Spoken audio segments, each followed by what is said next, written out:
जादुई भेड़िए की कहानी। एक जंगल में एक बड़ा सा शेर होता है। वह शेर वाइट कलर का होता है, सफ़ेद कलर का। वह शेर अपने जंगल में अपने जानवरों के साथ बड़े प्यार से रहता है। उसका एक सेनापति भी होता है जो होता है बाघ। और ये जो शेर होता है वह बहुत समझदार और बहुत ही बुद्धिमान होता है। उसकी बुद्धिमानी की वजह से जंगल बहुत अच्छे से रहता है। और जो बाघ होता है वह उसका बहुत ही वफादार होता है। और शेर भी अपने बाघ पे बड़ा ही विश्वास करता है। इस तरह से ये जंगल बड़े ही मज़े में और बड़े आराम से चल रहा होता है। वहीं दूसरे जंगल में एक भेड़िया होता है। वह भेड़िया मायावी भेड़िया होता है। उसके पास एक अजीबोगरीब तरह की शक्ति होती है। उसकी शक्ति होती है कि वह किसी भी दूसरे जानवर का रूप धारण कर सकता था। वह जब चाहो कोई सा भी जानवर बन सकता था। वह जिस भी जानवर को देख लेता वह उसका जैसी शक्ल बना लेता था। ऐसे ही अपनी इन शक्तियों की वजह से वह जिस जंगल में जाता उस जंगल में कोहराम मचा देता। सभी जानवरों में आपस में लड़ाई शुरू करवा देता। लड़ाई जंगलों में इस तरह की लड़ाई और मारकाट होने से उस जंगल को बर्बाद करने से उसकी शक्तियाँ बढ़ती जाती थी। इस वजह से वह एक जंगल के बाद एक जंगल ढूंढता और उस जंगल में इस तरह की लड़ाइयाँ करवाते रहता। उस जंगल में मारकाट करते रहता। जिस जंगल से गुजरता उस जंगल में खून की नदियाँ बह जाती थी। सारा जंगल बर्बाद कर देता था वो। इस तरह से बर्बाद करते करते वह इस जंगल में आता है जहाँ पे वह शेर होता है।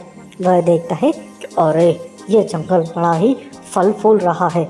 इस जंगल में मैं भी अपनी मायावी शक्तियों का यूज करके इस जंगल को भी बर्बाद कर देता हूँ। अगर मैं इस जंगल को बर्बाद कर पाया तो बहुत मज़ा आ जाएगा। तब वह उस जंगल में जाता है तो वह देखता है कि एक हाथी और हिरण में बहुत अच्छी दोस्ती होती है। बड़े ही प्यार से रहते हैं। तब वह सोचता है क्यों ना पहले इन दोनों की दोस्ती में दरार डालता हूँ। तब वह क्या करता है, हाथी जब आ रहा होता है तो वह उसके दोस्त हिरण का रूप धारण करके उसका रूप करके हाथी के पास पहुंचता है। और हाथी के पास जाके बोलता है अरे हो हाथी किधर जा रहा है मोटे कहीं के भैंसे। अब हाथी बोलता अरे भाई ये क्या, तू मुझे ऐसे क्यों बोल रहा, तू तो मेरा बहुत अच्छा दोस्त है ना। तब हिरण बोलता है अरे क्या दोस्त, तू बड़ा है मोटा तगड़ा है, तेरी वजह से जंगल में मेरी धौंस जमी हुई है, इसलिए बस मजबूरी में तेरे को मैंने अपना दोस्त बना रखा है, वरना तू मेरे तो पास बैठने लायक भी नहीं है। मोटे तोंदू कहीं के भागे यहाँ से, तेरे को सींग मार के तेरा पेट खाली कर दूंगा अभी मैं। तब उसकी इस बात सुन के हाथी को बहुत दुख होता है। वह बोलता है अरे मेरे दोस्त तू ऐसा क्यों बोल रहा है, ज़रूर तुझे कोई ना कोई परेशानी या दिक्कत होगी इसलिए तू ऐसा कर रहा है। कोई नहीं, आज से तेरा दिन खराब है, तू आराम कर, मैं बाद में बात करता हूँ। ऐसा कह के हाथी वहाँ से चला जाता है। तब इस भेड़िए को थोड़ा अजीब लगता है। वो बोलता है अरे मैंने इन दोनों के बीच में लड़ाई कराने की कितनी कोशिश करी लेकिन ये हाथी तो कुछ ही नहीं माना, वह चला गया। लगता है ये जंगल बहुत समझदार है, इसके लिए मुझे कुछ तरकीब सुधारनी पड़ेगी, कुछ तगड़ा ही काम करना पड़ेगा। इसके लिए सबसे पहले इस जंगल के राजा है मैं उसी को ही भड़काता हूँ। तब वह जंगल के राजा के बारे में पता करता है। तब उसे पता चलता है कि जंगल के अंदर जो जंगल का सबसे प्रिय जानवर होता है वह होता है बाघ, उसका सेनापति। वह समझ जाता है सेनापति को शेर के खिलाफ और शेर को सेनापति के खिलाफ भड़काना बहुत ज़रूरी है, लेकिन इसके लिए मुझे कुछ बहुत बड़ी युक्ति लगनी पड़ेगी। इसके लिए वह बहुत ही गजब तरह का दिमाग लगाता है। वह क्या करता है, वह शेर राजा के गुफा के अंदर कई तरह के आभूषण और जवाहरात इकट्ठा करके रख देता है। जब शेर राजा नहीं होता है तब वह शेर का रूप धारण करके बाघ के पास जाता है और बाघ को बोलता है अरे ओ बाघ सुनो, तुम मेरे बहुत अच्छे सेनापति हो, तुम एक काम करो, तुम मेरी गुफा की निगरानी रखना, मैं थोड़ा घूम के आ रहा हूँ, याद रहे मेरी गुफा में कोई ना जा सके, मेरी गुफा बहुत इम्पोर्टेंट है, समझ गए ना। ऐसा बोल के बाघ को वह वहाँ से चला जाता है। तब बाघ वैसा ही करता, गुफा की बड़ी निगरानी रखता है। तभी वहाँ पे वह जो भेड़िया होता है वह लोमड़ी का रूप धारण करके आता है। वो बोलता है, अरे बाघ जी, ये क्या आप शेर राजा की गुफा में यहाँ पे पहरेदारी क्यों कर रहे हो? तो बाघ बोलता है, अरे मुझे शेर राजा ने बोला यहाँ पे पहरेदारी करने के लिए। तब बोलता है, अरे मैं क्या बताऊँ आपको, मुझे लग रहा है हमारे शेर राजा जी कुछ गलत काम कर रहे हैं। मैंने देखा उन्होंने हमारे जो मेरा पड़ोसी है हाथी, उसके घर के आभूषण लेके आए थे। मुझे लगा कि कुछ ना कुछ गड़बड़ है, वो जरूर उन्होंने अपनी गुफा में रखा होगा, जाके देखिए ना। तब बाघ बोलता है, नहीं नहीं, हमारे राजा ऐसा बिल्कुल नहीं कर सकते, तुम झूठ बोल रहे हो। तब वह बाघ को मना के शेर की गुफा में अंदर ले जाता है। तब शेर की गुफा में वो आभूषण और जेवरात देख के बाघ का तो दिमाग ही घूम जाता है। वह सोचता है, अरे ये क्या, हमारे शेर राजा जी ऐसा कर सकते हैं? नहीं नहीं, ऐसा नहीं हो सकता, कुछ तो गड़बड़ है। इस तरह से बाघ के मन के अंदर ये इस तरह के शक के बीज डाल ही देता है। फिर अगले दिन सेम चीज़ वह शेर के साथ करता है। वह बाघ का रूप धारण करके शेर के पास जाता है और बोलता है, शेर राजा जी, मुझे कहीं काम से जाना है, क्या आप मेरे जो घर है उसका थोड़ा सा एक दो बार जाके आ जाएंगे, ताकि वहाँ पे कुछ दिक्कत ना हो। तो शेर भी बोलता है, अरे कोई नहीं, तो मेरा बहुत अच्छा सेनापति है, मैं ऐसा ही करूँगा। और शेर भी उसके घर के पास वहाँ पे चला जाता है, वहाँ पे उसकी निगरानी करने लग जाता है। तभी ये फिर से लोमड़ी का रूप धारण करके उसके पास आके बोलता है, सेम स्टोरी बोलता है कि हाथी राजा के जेवर जेवरात चोरी हो गए हैं और वह बाघ को देखा था चोरी करते हुए, तो जरूर वह जेवरात इसके अंदर होंगे। तब शेर को मना के वो लोमड़ी घर के अंदर लेके जाता है, तो देखता है कि उसे वही मिलते हैं। तब शेर को भी बहुत दुख होता है, वो बोलता है कि नहीं, ऐसा कैसे हो सकता है, नहीं हो सकता। इस तरह से शेर को भी बहुत गुस्सा आता है बाघ पे, और बाघ को भी शेर पे बहुत गुस्सा आता है। इस तरह से उन दोनों के बीच में इस तरह का शक का बीज बो के वह उन दोनों को लड़ाने की पूरी तैयारी कर लेता है। फिर अगले दिन क्या होता है, अगले दिन जब शेर और बाघ आमने सामने होते हैं, तो वह जो भेड़िया होता है वो वहाँ पे आ जाता है और वह देखता है आज तो ये दोनों अपने आप को मार ही देंगे, ख़त्म कर डालेंगे, बहुत मज़ा आएगा। जैसे ही शेर और बाघ आपस में लड़ाई करने वाले होते हैं, तभी क्या होता है, अचानक से बाघ छलांग मार के उस भेड़िए को ही पंजों के नीचे दबा देता है, और शेर भी उसकी गुद्दी वहीं पे ही दबा देता है। उसके बाद शेर और बाघ बोलता है, अरे बेवकूफ़ भेड़िए, तूने क्या सोचा था, तू हम दोनों को बेवकूफ़ बना के हम दोनों को आपस में लड़ाएगा? तू जानता नहीं, हम तेरे से बहुत ज़्यादा समझदार है, मेरा बाघ ऐसा कर ही नहीं सकता, मुझे पूरा विश्वास है उस पर। और बाघ ने बोला, मुझे अपने राजा पे भी बहुत अच्छा विश्वास है, वो ऐसा कर ही नहीं सकते थे। हमने रात को जब तूने हमको ये बोल के गया, तब हमने तुम्हारा पीछा किया और हमने देखा तूने बागे जाके रूप बदल लिया, अपना भेड़िए के रूप में आ गया था। हम समझ गए थे तू हमें ऐसा फंसाने की कोशिश कर रखा है, लेकिन हम तेरे को इस तरह से रंगे हाथों पकड़ना चाहते थे। अब हमने तेरे को पकड़ लिया, अब तेरे को हम छोड़ेंगे नहीं। तभी वह जो भेड़िया होता है वह दैत्यकारी राक्षस का रूप धारण कर लेता है। वो बोलता है, अच्छा तुम पहले ऐसे जानवर हो जिन्होंने मेरे को इस तरह से पकड़ा है, लेकिन कोई बात नहीं, मैं तुम लोगों को बेवकूफ़ बना के लड़ा नहीं सका, तो तुम लोगों को मैं अपनी शक्तियों से मार दूंगा, तुम लोगों को मैं अभी ख़त्म कर दूंगा। उसके बाद वह जंगल में कोहराम शुरू कर देता है, जंगल में चारों तरफ आग लगा देता है और बाघ और शेर पर अटैक करता है। लेकिन शेर और बाघ उनकी दोस्ती और उनकी समझदारी की वजह से वह उस भेड़िए को, जो बड़ा सा राक्षस बना होता है, उस पर चारों तरफ से अटैक करते हैं और उसको घायल कर देते हैं। उसको इतनी जगह पे चोट लगाते हैं कि उसका तो बहुत सारा खून निकल जाता है। इतना सारा खून निकलने की वजह से वो भेड़िया वहीं पे ही मर जाता है। और इस तरह से शेर और बाघ अपनी दोस्ती और अपनी वफादारी की वजह से इस जंगल को उस जादुई भेड़िए से बचा पाते हैं। इस तरह से कहानी का था अंत। ज़ॉम्बी शेर का आतंक। एक जंगल में होता है, उस जंगल में एक राजा होता है और उसका बेटा न होता है जिसका नाम होता है सिम्बा। सिम्बा बहुत ही प्यारा सफ़ेद कलर का छोटा सा बच्चा शेर होता है और जंगल में सबको बड़ा प्यारा होता है और बाकी छोटे जंगली जानवरों के साथ बड़ा मस्ती से खेल रहा होता है। एक दिन वह जंगल में जब खेल रहा होता है तो शाम होने की वजह से सारे उसके दोस्त दूसरे जंगली जानवर बोलते हैं, अरे सिम्बा, हम सब घर जाते हैं, अब बहुत देर हो गई, तुम भी अपने घर जाओ। सिम्बा भी बोलता है, हाँ हाँ ठीक है, तुम लोग निकलो, मैं थोड़ी देर में निकलता हूँ। सारे छोटे जंगली जानवर वहाँ से चले जाते हैं। तभी सिम्बा आगे जा रहा होता है, तब उसे एक चिड़िया नजर आती है जो बहुत ही सुंदर होती है। उस चिड़िया को देख के वह उसके पीछे जाने का उसका मन करता है, तो वह उसके पीछे जाता है। वो चिड़िया आगे जाती जाती है और वह उसके पीछे जा रहा होता है। वह आगे जाते जाते उसे एक गुफा दिखाई देती है। उस गुफा को देख के वह सोचता है, अरे ये गुफा कैसी है, इतनी बड़ी गुफा है, चलो इसके अंदर जाके देखता हूँ। तब वह सिम्बा उस गुफा के अंदर जाता है। जैसे ही उस गुफा के अंदर वो जाता है तो वह गुफा के अंदर जाके देखता है कि वहाँ तो बहुत सारे कंकाल पड़े हैं, हड्डियाँ पड़ी हैं। वह गुफा कुछ विचित्र ही होती है, लेकिन फिर भी वह हिम्मत करके उस गुफा के अंदर और चला जाता है। जैसे ही वह गुफा के अंदर और अंदर जाता है तभी उसे अंदर एक चमकती हुई एक शैतान की हड्डियाँ नजर आती है। वह शैतान जादुई चमत्कारी करता है और सिम्बा उससे बेहोश हो जाता है और वहीं पे गिर जाता है। और वहीं उसके बेहोश होने की वजह से वह समय पे अपने घर पे पहुंच नहीं पाता। तब शेर राजा और उसकी बीवी अपने बच्चे को लेके बड़ा परेशान होते हैं। वह आपस में बोलते हैं, अरे हमारा बच्चा सिम्बा कहाँ रह गया, अभी तक तो आया नहीं। तब वह हाथी के बच्चे को बुलाते हैं और खरगोश को भी बुलाते हैं। तो उनको बोलते हैं, अरे क्या हुआ, तुम सब आपस में खेल रहे थे ना, सिम्बा कहाँ रह गया।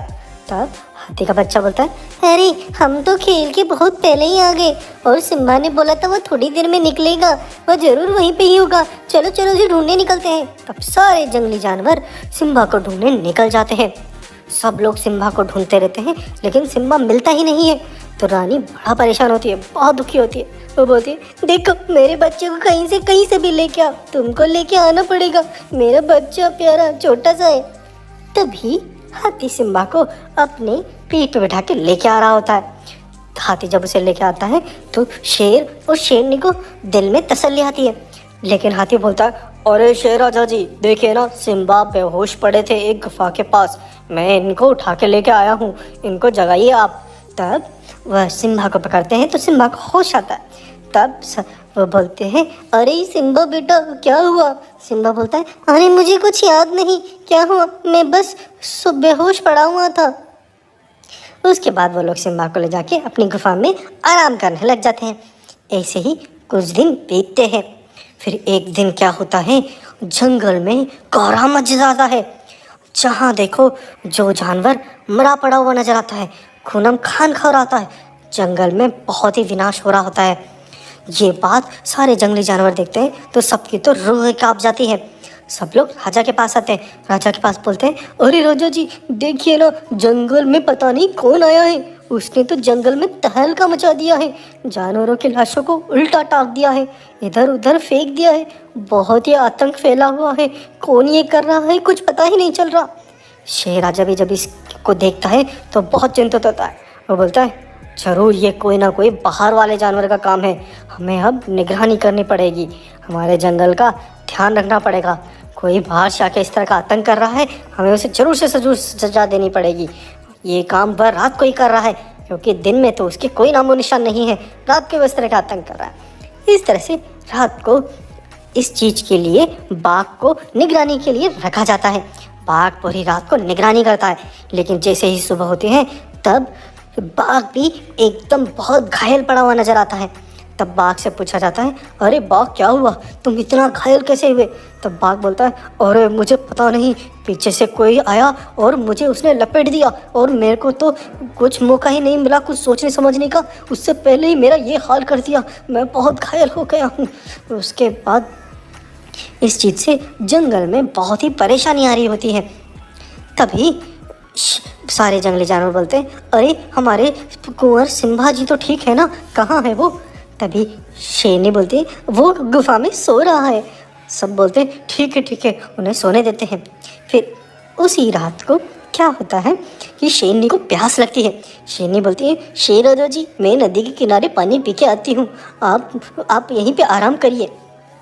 तभी शेरनी नदी किनारे पहुँचती है, पानी पीने पहुँचती है।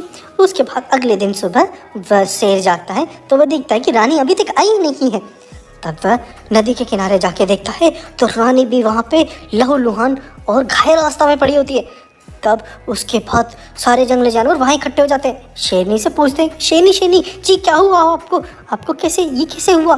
तब शेरनी बताती, अरे मैं रात को जब यहाँ पे पानी पीने आई थी तो पीछे से किसी ने मुझ पर अटैक कर दिया। ये कौन किया कुछ समझ नहीं आ रहा। इससे शेर राजा और भी चिंतित हो जाता है। वह सोचता है, अरे ये किसने किया है, कौन कर रहा है, कुछ समझ ही नहीं आ रहा है। तभी राजा अपने जंगल के सबसे अनुभवी और चमत्कारी बाबा भालू के पास पहुंचते हैं। और भालू के पास पहुंचते हैं और उसको सारी बात बताते हैं। तो भालू बोलता है, अरे राजा जी मुझे थोड़ा सा टाइम दीजिए, मैं अपनी दिव्य शक्तियों से पता करने की कोशिश करता हूँ ये कौन है और क्या कर रहा है। तभी भालू अपना ध्यानमग्न होकर विचार करने लगता है। तभी उसे पता चलता है कि ये कौन कर रहा होता है। भालू का तो दिमाग ही सन्ना जाता है, वह एकदम घबरा जाता है। वह बोलता है, अरे ये तो अनर्थ हो गया, शेर राजा जी ये तो अनर्थ हो गया, बाप रे हाँ क्या करेंगे हम सब। तब शेर बोलता है, अरे क्या हुआ आप इतने क्यों घबराए हुए हो? तब भालू बोलता है, चलो मेरे साथ चलो, मैं जैसा बोल रहा हूँ वैसा ही करना पड़ेगा वरना इसका समाधान यही है। तब भालू सारे जंगली जानवरों को शेर की गुफा के सामने ले जाता है और गुफा के चारों तरफ एक जादुई चक्कर बना देता है और वह सख्त हिदायत देता है, देखो कोई भी इस चक्र से बाहर न निकले। रात होने के बाद जो आतंकी जो बड़ा डेंजर ज़ॉम्बी कलर का एक राक्षस है वो आने वाला है।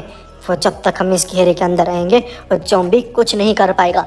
जो भी इसके बाहर निकलेगा वह उस सबकी लाशें गिरा देगा। कौन है वो सब जानने में इस चीज़ को व्याकुल होते हैं। तब शेरनी बोलती है, लेकिन ये हमारी गुफा के सामने क्यों कर रखे हो? मेरा बच्चा अंदर सो रहा है, मैं जाके उसको लेके आती हूँ, रुको। तभी भालू बोलता है, नहीं शेरनी रानी जी रुक जाइए, मत जाइए, हमें जिस राक्षस का डर है वो वही तो है। तब शेरनी और शेर की तो आंखें ही चौंक जाती हैं। वो बोलते, ये तुम क्या बोल रहे हो भालू? तब भालू बोलता है, अरे शेर राजा जी मैं क्या बताऊँ आपको, हमारे कुंवर साहब पे एक राक्षस का पहरा आ गया है। उसके ऊपर एक दैत्य का आतंक चल रहा है, वह उसके शरीर पे कब्जा कर रखा है। हमें कुछ करना पड़ेगा, लेकिन कोई भी इस गोल चक्र से बाहर न जाए, स्पेशली रानी साहिबा आप बिल्कुल मत जाइएगा। तब सारे जंगली जानवर उस चक्र के अंदर वेट कर रहे होते हैं। तभी जैसे ही रात होती है तो अंदर से वह जो प्रिंस होता है सिम्बा एक दैत्यकारी राक्षस का रूप लेके, एक ज़ॉम्बी कलर का रूप लेके बाहर आता है। वह बहुत ही भयानक और बहुत ही विशालकाय होता है। उसको देख के सारे जंगली जानवर डर जाते हैं और फिर वो बाहर आके बोलता है, हा आज सारे लोग एक ही जगह पे हैं, कोई बात नहीं, अब मैं इस जंगल से हर जानवर का नाम और निशान ख़त्म कर दूंगा, हा अभी मैं सबको मारता हूँ। उसके बाद वह दैत्य राक्षस जैसे ही उन पर अटैक करने की कोशिश करता है तब वह गोले से बाहर नहीं पाता। वह जैसे उसको पार करने की कोशिश करता है एक चिंगारी निकलती है और उसे दूर फेंक देती है।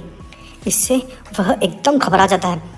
उसके बाद वह वहीं पे लेट जाता है और सिम्बा की आवाज़ में चिल्लाने लग जाता है। वो बोलता है, माँ मुझे बचा लो, मैं इसके अंदर बंद हूँ, आप ही मुझे बचा सकते हो, मेरी माँ जल्दी से मुझे बचाओ ना मम्मा। उसकी बात सुन के उसकी माँ का तो दिल ही पसीज जाता है। उसकी माँ बोलती है, अरे मेरा बच्चा प्यारा सिम्बा, मैं आ रही हूँ। और वह उसे बचाने के लिए गोले से बाहर निकल जाती है। जैसे ही वह उस गोले से बाहर निकलती है तो वह जो राक्षसी दैत्य होता है वह उठ खड़ा होता है और बोलता है, हा, कितनी बेवकूफ़ है तू बाहर आ गई, अब तुझे मुझसे कोई नहीं बचा सकता, मैं तेरे को अभी खा जाऊँगा। जैसे ही वो उसको खाने वाला होता है तभी वह जो भालू होता है वह वहाँ पे एक जादुई पानी फेंकता है उसके ऊपर। उससे उसको जलन होती है, वह तड़पने लग जाता है। उसके बाद जो हाथी होता है वह भी जादू पानी उसके ऊपर फेंकता है और शेर राजा एक धक्का मारता है उससे उसके शरीर से जो हमारा सिम्बा होता है वह दूर निकल जाता है और वह राक्षस अलग हो जाता है। उसके बाद राक्षस अलग होने के बाद भालू और बाकी जंगली जानवरों के साथ उस राक्षस की बहुत भयंकर लड़ाई होती है। यहाँ पे भालू अपनी जादुई शक्तियों का यूज करके उस राक्षस को वहीं पे ही समाप्त कर देता है। इससे सिम्बा को उससे मुक्ति मिलती है। फिर उसके बाद सिम्बा और शेनी और शेराजा भालू जी का बहुत धन्यवाद करते हैं और जंगल में खुशी खुशी रहने लग जाते हैं। इस तरह से इस कहानी का होता है अंत। बेटे शेर ने लिया अपने पिता के खून का बदला।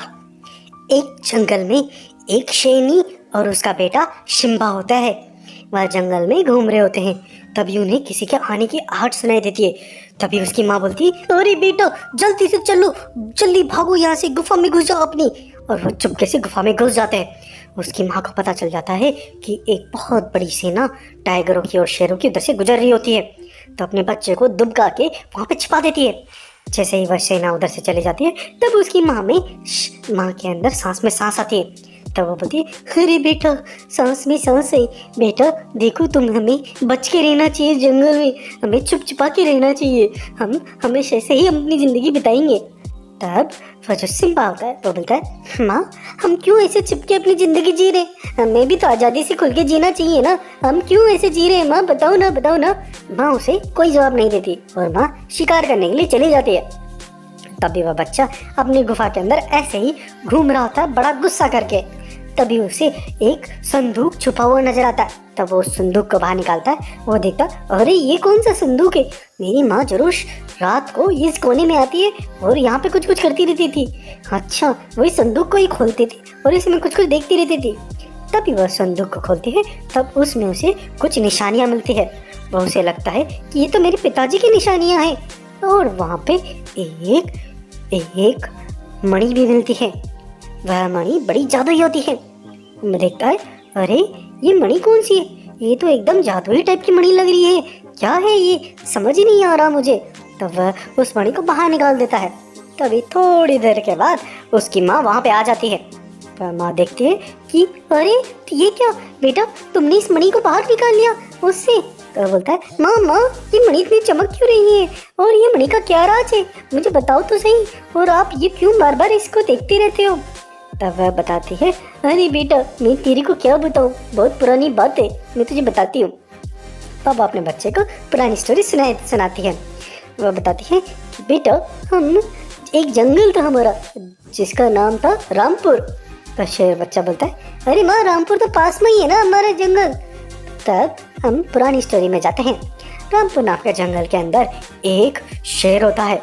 उस शेर के दो बेटे होते हैं, एक होता है महावीर, दूसरा होता है बलवीर।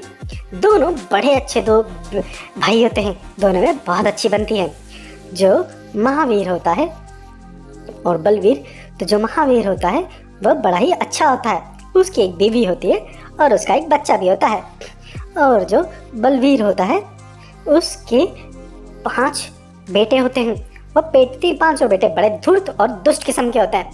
वह आपस में बातचीत कर रहे होते हैं, अरे यार हमारे जो दादाजी हैं ना, कितने टाइम से इस पे बैठे हुए हैं, कुछ ना कुछ करना पड़ेगा, उनको इस गद्दी से निकालना पड़ेगा।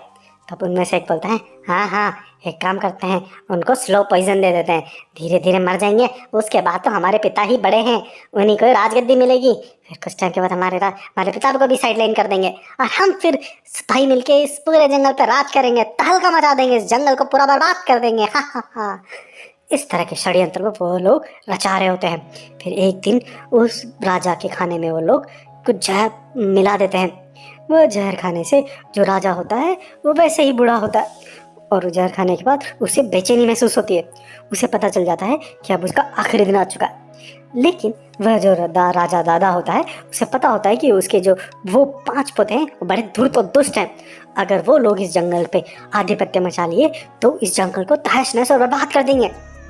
तो वह दोनों पुत्रों को बुलाता है। दोनों पुत्रों को बोलता है, अरे मेरे पुत्रों, देखो बलवीर और महावीर, तुम दोनों मेरे बहुत अच्छे पुत्र हो और बलवीर तुम सबसे बड़े हो। मैं देखो तुम हमेशा मेरी आज्ञा मानते हो, मेरी बात मानो, हम महावीर को ही राजा बनाते हैं, तुम इसके मंत्री बन के रहिएगा। मेरी ये आखिरी इच्छा है, इसको तुम पूरा करो। मुझे मालूम है तुम बड़े हो, तुम्हारा पहला अधिकार है, लेकिन तुम अपने भाई को बनाओ, मेरी बात समझो, मैं बहुत सोच समझ के कर रहा हूँ ये वाली बात। तब जो बलवीर होता है वह बोलता है, हाँ पापा जी, मैं आपकी बात पूरी तरह से मानूंगा, अब से जंगल का राजा मेरा छोटा भाई ही रहेगा। उसके बाद वह जो राजा होता है वह मर जाता है। उसके बाद जो बलवीर होता है वो जंगल में ऐलान करता है। वो बोलता है अब से महावीर ही इस जंगल के राजा हैं। हमारे पिताजी के आखिरी वर्ड यही थे, उनकी ये इच्छा थी, इसलिए इस जंगल का राजा अब इन्हें ही बुलाते, इन्हें ही बनाया जाएगा, अब यही इस जंगल के राजा हैं। तभी वो जो पांचों बेटे होते हैं वो बोलते क्या ये हमारे पिताजी पागल हो गए हैं क्या? ये बेवकूफ़ हमारा पिताजी, क्या नाटक कर दिया इन्होंने। हमने इतनी मुश्किल से हमारे इस दादा को सलटाया और ये आ गया और इसको दे दिया गद्दी। क्या अब तो हमें कुछ और प्लान करना पड़ेगा। तो वो पांचों के पांचों प्लान करने के लिए काली गुफा में जाते हैं।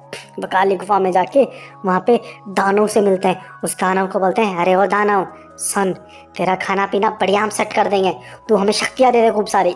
वह दानव पांचों को बहुत सारी शक्तियाँ दे देता है। वह शक्तियों से भरपूर होके एकदम ताकतवर बन जाते हैं। फिर वो जो महावीर होता है वो जंगल में अपनी प्रजा के पास घूम रहा होता है बड़े मज़े से। तभी वहाँ पे वो पांचों आके अपनी शक्तियों से उस पर अटैक कर देते हैं। वो उनका बहुत ज़बरदस्ती सामना करता है, लेकिन वो अपनी काली जादू शक्तियों से उसको मारने लग जाते हैं। वो पूरा ऑलमोस्ट मरने के कगार पे होता है। तब वह कैसे भी उनसे छटपटा के वहाँ से निकलता है और अपनी गुफा में अपनी बीवी और बच्चे के पास पहुँचता है। वो अपनी बीवी बच्चों को बोलता है अरे मेरे बीवी बच्चों, वो जो संदूक है ना उसको ले जाओ, उसमें एक मणि है, याद रखना वो मणि ही है जो हमारे बच्चे को फ्यूचर में ताकतवर बनाएगी। उस मणि से बहुत ताकतवर बन जाएगा, तुम जाओ जाओ जल्दी से निकल जाओ यहाँ से। तब रानी रोती रोती बिलखती बिलखती वहाँ पे अपने पति को लहू में लथपथ हुआ छोड़ के वहाँ से चली जाती है।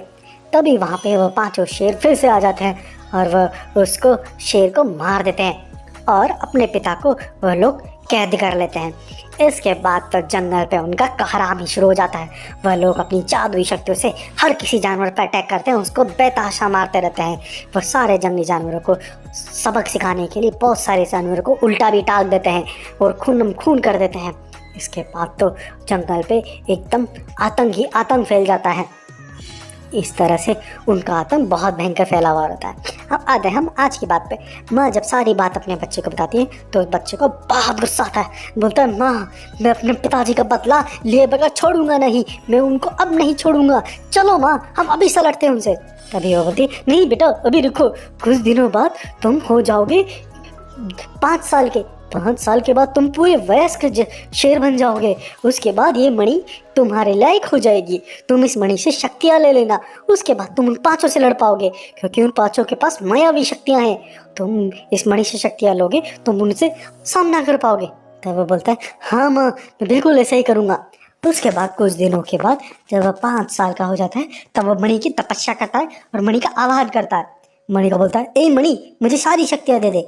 तो मणि से भी आवाज़ आती है अरे बेटा मैं कब से इंतजार कर रही थी कि तब तुम 5 साल के हो और मैं तुम्हें तुम्हारी शक्तियाँ दे सकूँ। ये शक्तियाँ मेरे पास तुम्हारे पिताजी की अमानत है, लो ये सारी शक्तियाँ ले लो। उसके बाद वो सारी शक्तियाँ उसे देती है। वो सारी शक्तियाँ लेने के बाद तो वो बहुत ही शक्तिशाली एक जायंट डायनासोर में कन्वर्ट हो जाता है। डायनासोर में इतनी शक्तियाँ होती है जो कि असीम होती है। उसके बाद वो बोलता है मामा चलो अब हम चलते हैं हमारे उस जंगल में और वहाँ पे हम राज करेंगे, हमारा सिंहासन वापस लेंगे। उसके बाद वो वहाँ जाते हैं तो खूब सारे जंगली जानवर उनको मिलते हैं। सारे जंगली जानवर बोलते हैं अरे रानी साहिबा आ गए, हम कब से रानी साहिबा आपका इंतज़ार देख रहे थे। अरे ये हमारे कुंवर साहब भी आ गए, देखो ना उन पाँचों ने तो जंगल में कोहराम ही मचा रखा था, अब आप आए हो तो बहुत शांति मिली दिल को, लेकिन आप वह बहुत ताकतवर है, आप छुप जाइए, हम आपको छुपा के अपने साथ रखेंगे। हमने एक गुफा ढूंढी है, वहाँ पे उनको कुछ भी पता नहीं है, उस गुफा में आप भी हमारे साथ रहिएगा, हम सब दिल बांट के रहेंगे। तभी वह जो शेर होता है, जो सिम्बा होता है, वो बोलता है नहीं मेरे दोस्तों और मेरे बुजुर्गों और मेरे दोस्तों, किसी को डरने की कोई ज़रूरत नहीं है। अब मैं आ गया हूँ, मैं अपने पिताजी का बदला उनसे लेके रहूँगा, उनको नहीं छोड़ूंगा, बताओ कहाँ पे है वो। तभी वो लोग बोलते हाँ हाँ वो उस काली घाटी में उस राक्षस के पास है, उस राक्षस को डेली मिलते हैं और उससे अपनी शक्तियों को और बढ़ाते रहते हैं। तब वो बोलता है कोई बात नहीं, मैं उस गुफा में जाके उस राक्षस के साथ उन सबको समाप्त कर दूंगा। उसके बाद वह जाता है उस गुफा के अंदर। वो गुफा में जैसे ही जाता है तो सबसे पहले एक शेर मिलता है। वो बोलता है अरे ये 200 सर कहाँ से आ गया।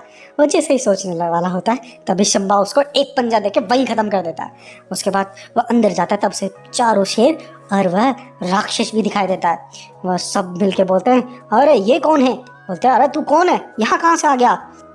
तब वो बोलता है, मैं वही हूँ जिसके पिताजी को तुमने मारा था, मैं सिम्बा हूँ, सिम्बा, इस जंगल का असली उत्तराधिकारी, अब मैं तुम सबको मार दूंगा।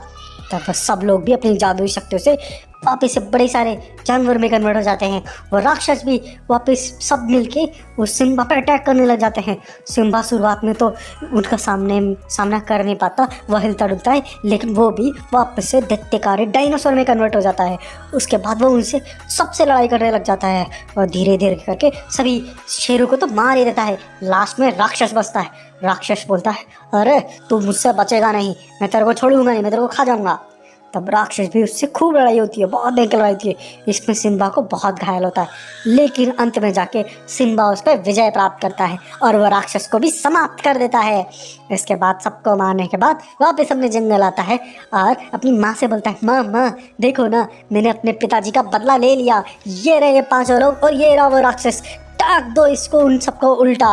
अब से ये सिंबल रहेंगे कि हमारे जंगल पे किसी भी बुरे जानवर की नजर न पड़े। और सारे जंगली जानवर अपने सिम्बा की और उसकी माँ का जयकारा करते हैं और जंगल को उन राक्षसों से मुक्ति मिलने पे बड़ी शांति पाते हैं। इस तरह से इस कहानी का होता है अंत। जंगल वाइल्ड एनिमल चैनल को शेयर कीजिए और सब्सक्राइब करिए।